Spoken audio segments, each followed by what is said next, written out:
Oke, hari ini adalah video saya yang ke-150. Setelah saya bikin video kurang lebih 1,5 tahun dari awalnya, yang dulu itu saya nggak berani ngomong depan kamera. Kalau Anda lihat video saya yang di awal-awal itu adalah video animasi papan tulis, dan disitu saya belum berani ngomong depan kamera. Saya tulis skrip, kemudian saya baca kayak voice over gitu, terus saya bikin animasinya. Butuh proses yang lumayan panjang sampai saya benar-benar bisa pede untuk berbicara depan kamera seperti ini. Mungkin kalau Anda ngeklik video ini, mungkin Anda adalah orang yang punya masalah yang sama dengan saya dulu ya. Ketika dulu saya belum bisa ngomong depan kamera. Kemudian mungkin Anda bertanya ya, kalau Anda pengen bisa nyaman di depan kamera kayak gini, bisa ngomong depan kamera kayak gini, apakah Anda butuh mengupload 150 video seperti yang saya lakukan? Apakah Anda harus bikin video sebanyak itu agar Anda itu bisa nyaman di depan kamera? Berdasarkan pengalaman saya, dengan trial and error, berdasarkan pengalaman saya melakukan banyak kesalahan, saya bisa mengatakan bahwa sebenarnya Anda tidak butuh melakukan atau tidak butuh upload video sebanyak itu agar Anda bisa nyaman di depan kamera kayak gini, bisa ngomong tanpa ada rasa kayak takut atau malu. Karena gini, di sepanjang perjalanan saya banyak banget melakukan kesalahan, kemudian saya perbaiki, melakukan kesalahan, saya perbaiki. Dan di video kali ini, saya ingin memberikan sebuah trik sederhana bagi Anda yang Anda pun sebenarnya tidak butuh video yang banyak. Anda bisa belajar dari kesalahan yang udah saya lakukan.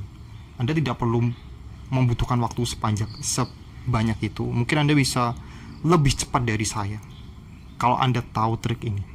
Oke, mungkin orang-orang bakal bertanya ya, bakal sering berasumsi bahwa public speaking dengan ngomong depan kamera itu adalah hal yang sama. Ya mungkin memang kelihatannya sama, tapi sebenarnya beda. Tapi saya tidak akan membahas itu di video kali ini. Oke, saya mau bercerita sedikit tentang latar belakang saya. Saya ini adalah orang yang introvert. Saya adalah orang yang tidak pandai bersosialisasi, tidak pandai ngomong, tidak pandai, ibaratnya saya bukan orang yang jago ngomong lah. Beda banget kalau sama orang-orang yang memang pada dasarnya ekstrovert dan memang jago komunikasi atau mengambil jurusan kuliah komunikasi, sedangkan saya itu enggak. Dan disclaimer ya, sebenarnya introvert atau mau bilang introvert atau extrovert itu nggak ada hubungannya dengan skill berbicara di depan kamera kayak gini, karena itu adalah sebuah hal yang berbeda ya. Banyak juga orang-orang ekstrovert yang, katakan lagi, mungkin Anda melihat seseorang yang ekstrovert itu adalah orang yang pandai bergaul, orang yang gampang banget bisa mengajak kenalan sama orang. Bukan, intinya itu adalah orang yang social going gitu lah.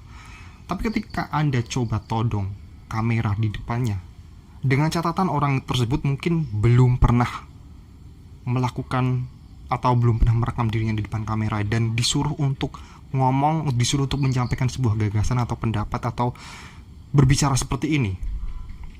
Saya yakin kalau orang itu belum pernah melakukannya, mau dia ekstrovert, dia juga pasti akan bingung mau ngomong apa. Karena gini, skill ngomong di depan kamera itu adalah sebuah skill yang spesifik.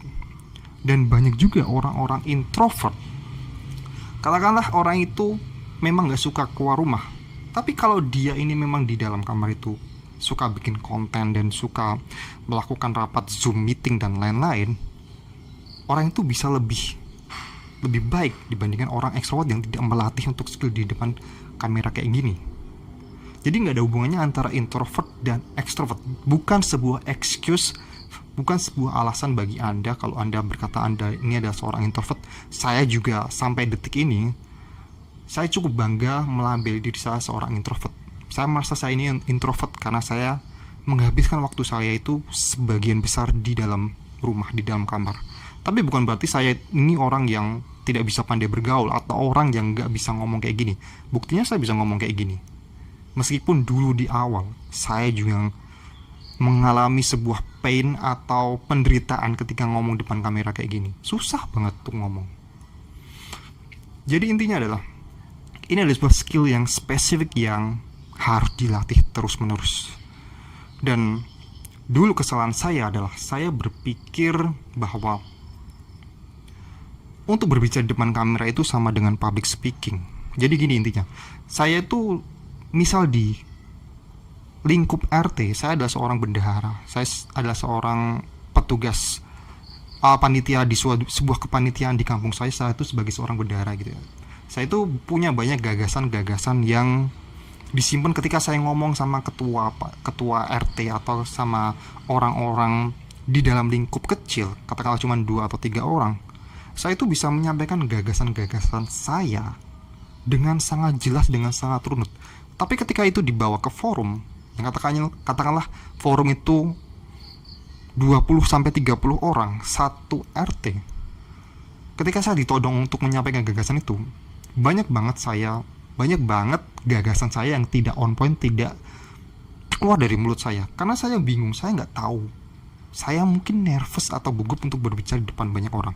Itu dulu saya adalah orang yang seperti itu karena saya memang tidak terbiasa untuk melakukan public speaking. Dan public speaking juga sebenarnya ada sebuah skill yang spesifik. Bukan berarti ketika saya bisa berbicara depan kamera kayak gini, kemudian saya otomatis langsung bisa berbicara di depan banyak orang. Meskipun pasti ada irisan-irisan skill yang sama. Tapi bukan berarti saya jadi jago. Mungkin saya bisa ngomong lancar kayak gini depan kamera, tapi public speaking belum tentu. Dan kesalahan saya dulu adalah ketika saya menganggap berbicara depan kamera sebagai public speaking. Saya udah bilang dari tadi di awal ya. Dan suatu ketika saya itu bertemu dengan mentor saya untuk ngomongin, sebenarnya kita ngomongin bukan ngomongin tentang komunikasi atau public speaking atau bikin konten ya. Kita ngomongin kita ngomongin tentang sebuah ilmu yang namanya direct marketing. Jadi mentor saya itu memberikan saya sebuah ilmu yang bernama direct marketing. Dalam artian gini, direct marketing adalah ketika Anda itu bikin konten, mau itu berupa tulisan, mau itu berupa video, Anda itu berfokus pada satu orang saja, bukan pada banyak orang. Di situ saya mulai mikir ya, berarti ketika saya bikin konten, seharusnya saya menanamkan mindset saya untuk berbicara pada satu orang saja, bukan pada banyak orang. Dan ini ada kesalahan kebanyakan orang juga, kesalahan saya juga. Dulu ketika saya ngomong depan kamera kayak gini, saya juga pakai kata sapaan kalian, hi guys, jika kalian, bla bla, intinya adalah kalian. Seolah-olah saya ngomong dengan banyak orang. Padahal sebenarnya dalam sebuah ilmu direct marketing itu, ketika Anda bisa menyampaikan sesuatu itu pada satu orang, akan terlihat lebih intimate, dan terlihat lebih, Anda itu lebih nyaman untuk ngomong sama satu orang. Setelah saya mendapatkan ilmu tersebut, saya pun mencoba untuk mengubah cara berbicara saya. Dari yang tadinya saya selalu bilang hi guys, buat kalian, jika kalian, saya pun sekarang berfokus pada Anda, satu orang, yaitu Anda ini. Saya harus berpikir saya itu sedang ngobrol dengan satu orang saja, dengan teman baik saya, katakanlah gitu. Dan ini terbukti ketika saya udah switch, ketika saya udah berpikir saya ngomong depan satu orang aja, saya itu tidak memiliki rasa takut lagi untuk ngomong depan kamera. Saya tidak memiliki tekanan untuk ngomong di depan publik, tekanan yang seolah-olah saya ngomong di depan banyak orang. Karena di dalam mindset saya, sekarang saya ini sedang ngomong sama Anda, sama satu orang. Dan katakanlah gini, semua orang bisa ngomong sama temannya dengan lancar, iya kan? Dan Anda sekarang saya anggap sebagai seorang teman yang mau mendengarkan saya ngomong. Makanya saya tidak punya rasa khawatir, saya tidak punya rasa gugup, saya tidak punya rasa nervous. Ya karena Anda itu saya anggap teman saya sendiri, sehingga saya pun ya benar-benar ngomong selayaknya sama sahabat sendiri, biasa aja gitu. Nah itulah ilmu sebenarnya, bukan sebuah ilmu komunikasi, bukan sebuah ilmu public speaking atau apa, tapi ini saya dapatkan di ilmu direct marketing, yang ketika saya terapkan hal tersebut, bagaikan sebuah life hack gitu ya. Karena saya bisa mengakali itu dengan cara yang sederhana, dengan mengubah kalimat saya itu dan berpikir satu orang saja. Ya mungkin ketika Anda bikin video ini, pada dasarnya atau pada akhirnya, video Anda itu akan dilihat oleh banyak orang.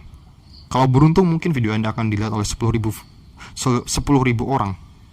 Tapi pada saat ketika Anda membuat, Anda itu harus memfokuskan satu orang saja. Dan satu orang itu diduplikasi menjadi 10.000 orang. Pada prakteknya Anda pun akan jauh lebih mudah, jauh lebih nyaman ketika Anda ngomong dengan sahabat Anda, sama teman Anda. Anda tidak punya tekanan tentang salah-salah. Seperti barusan saya ngomong, saya juga banyak banget kesalahan.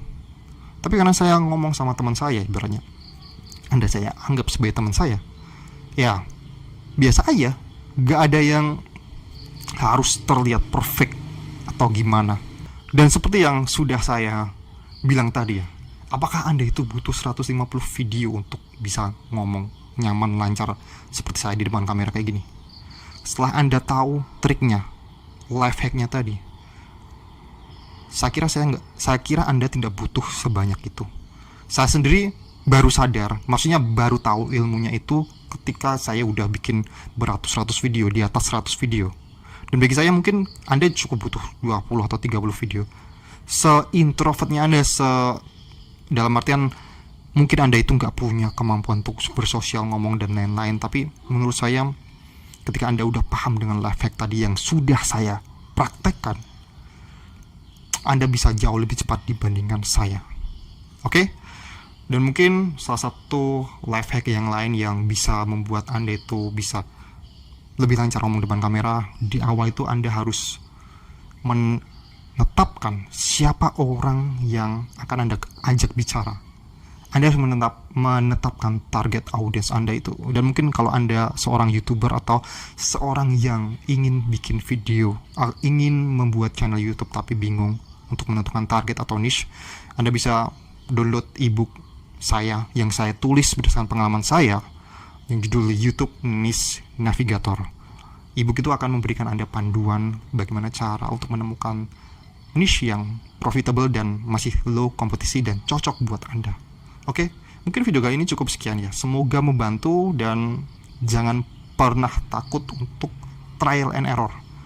Semua itu hanyalah soal latihan dan disiplin, konsistensi. Oke, sampai jumpa di video berikutnya.